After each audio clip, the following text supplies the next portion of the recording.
Recent trends in education have decentered the concept of freshman year composition, as where the course is offered, when students take it, and what it entails have shifted to meet the needs of diverse stakeholders, including politicians, business leaders, administrators, teachers, parents, and students. Concurrent enrollment, in which high school students earn college credits, has accelerated this shift.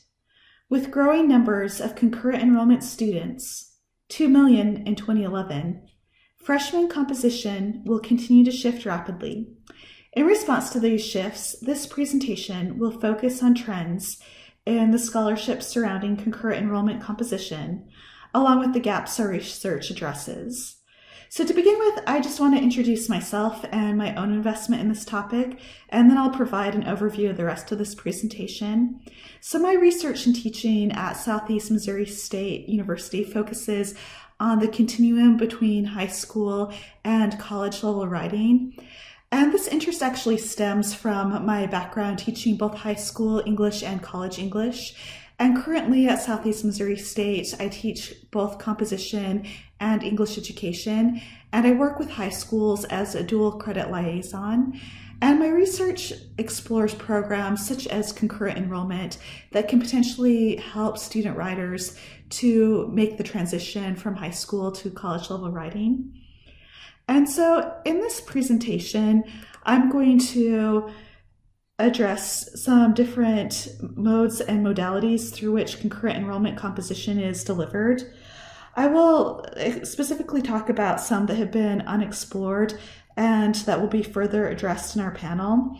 And I will then discuss the different stakeholders and their competing philosophies surrounding concurrent enrollment composition.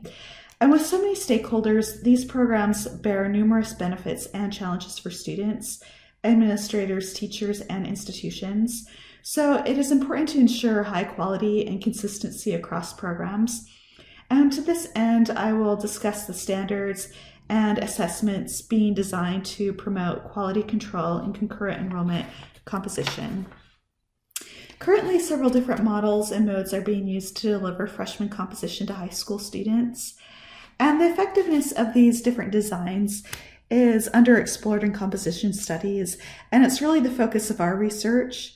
So the first of these programs, Early College High Schools, grew out of an educational experiment enacted at the Middle College High School, a New York City public school that opened in 1974 on the campus of LaGuardia Community College, where it still operates.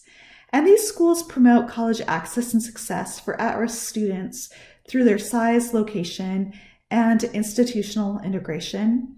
These schools specifically limit the size to no more than 450 students and provide low student-teacher and student-counselor ratios. They are located on college campuses to give students the resources of the university, such as writing centers and more comprehensive libraries, and they help at-risk students to see themselves as college material. Finally, the funding, calendar, daily schedules, and curriculum between the school and college are integrated. With dual credit, students take college-level courses at their high school that are taught by high school faculty, and this is actually the most common model of concurrent enrollment composition. Finally, dual enrollment composition allows students to take college-level courses either attending a post-secondary campus or remotely through distance education. And as Chris and Missy will discuss, this last model has proven especially effective in our program. Yet little is known how distant education can promote these benefits for students in rural schools. A 2010 evaluation of online learning practices conducted by the U.S. Department of Education has shown that online and hybrid modalities are effective for adult learners. However, they cite a lack of research among K-12 students. And this is going to be something that we will touch on again in this presentation. Further research also needs to consider how competing philosophies and values affect students' experiences with concurrent enrollment composition. Because there are so many stakeholders in concurrent enrollment programs, they often have competing philosophies and values. For instance, the secondary and post-secondary institutions involved in these programs have mission statements that embrace democratic ideals that promote social good. To some extent, this focus on the social good is aligned with the focus on social advancement or meritocracy, since it addresses problems such as poverty. However, like the cartoon on the screen suggests, meritocracy also skews responsibility for social issues, suggesting that the individual rather than systematic oppression causes inequality. Meritocracy, then, can both sustain and challenge social advancement. A consumerist model, often held by students, parents, and politicians who want to save time and tuition dollars, largely conflicts with democratic ideals and focuses on the social advancement of the individual rather than the larger social good. And as a field, we need to understand how these competing ideals impact our work and how we can best respond to them. With so many competing groups and stakeholders, there are some different benefits that are sought through concurrent enrollment programs. Post-secondary institutions hope to gain increased enrollments and potentially outsource some of the beginning level coursework to other institutions. High schools hope to increase their own prestige and the resources that they can offer to their students. The students themselves save tuition and time through concurrent enrollment, and they can also overcome some of the negative effects of senioritis. Indeed, research has shown that students who participate in concurrent enrollment matriculate into college at higher rates and earn more credits and higher GPAs. High school teachers who participate in concurrent enrollment have more professional development opportunities and prestige than their colleagues. And in a survey among concurrent enrollment teachers in Arkansas, 70% of respondents reported being re-energized, 80% reported greater job satisfaction, and 90% felt more connected to their discipline.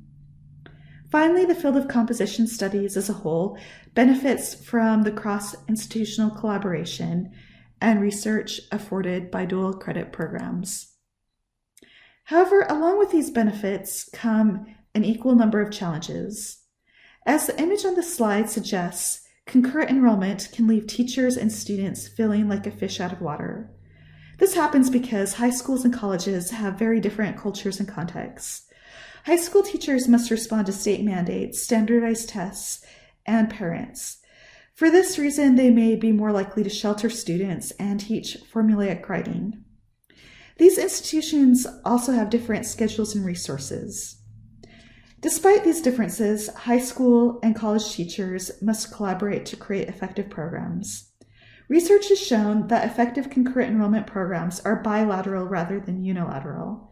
While many scholars have argued that colleges should have the final say regarding curriculum, methods, and materials, they also emphasize the importance of learning from and with high school colleagues. Yet in practice, this bilateral model may be difficult to enact.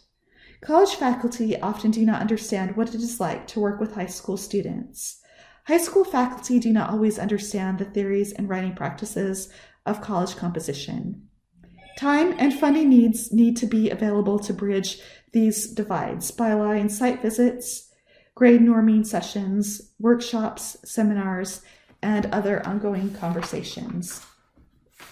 Furthermore, while students may be intellectually ready for college composition, they may not possess the maturity to interact with older peers and college-level materials.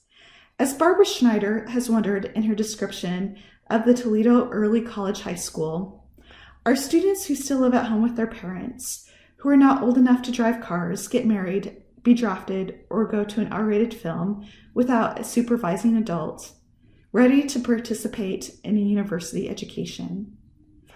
While programs have addressed students' intellectual readiness through GPAs, test scores, and recommendations from school personnel, this question of maturity is harder to assess. Finally, as Chris Anson has noted, concurrent enrollment composition programs range from well-coordinated courses taught by fully supported teachers to untended, shameful, slapdash curricula that exploit high schools and do a disservice to aspiring students. But without the benefit of clear, theoretically principled standards, we also judge these programs subjectively, leveling unfair criticisms at some and letting others off the hook. For this reason, national, local, and professional standards have emerged to address inconsistencies. Based on Syracuse University's Project Advance, the National Alliance of Concurrent Enrollment Partnerships has created standards to accredit and support concurrent enrollment programs. These standards create consistency between the programs and also between the courses offered at the university and high schools.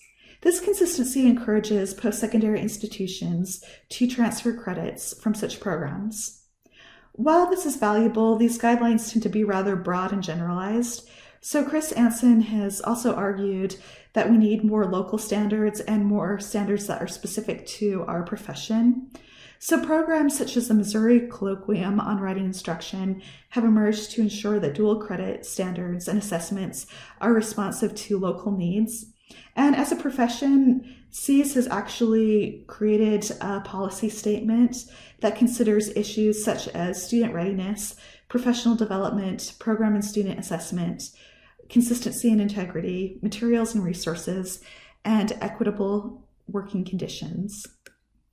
While the field of composition studies has started mapping the values, benefits, challenges, standards, and practices surrounding concurrent enrollment, we need to continue conversations on the form these courses should take and the values they should uphold.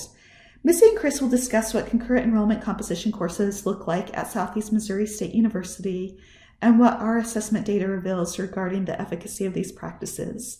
However, before I turn the time over to them, I want to provide you with contact information. On the screen in front of you is my email address. Please feel free to contact me for a link of this video presentation or a written transcript. And I'm also happy to answer any questions you might have or engage in ongoing feedback or discussion. And I can also provide a bibliography of additional resources. Thank you so much for your time and enjoy the rest of the presentation.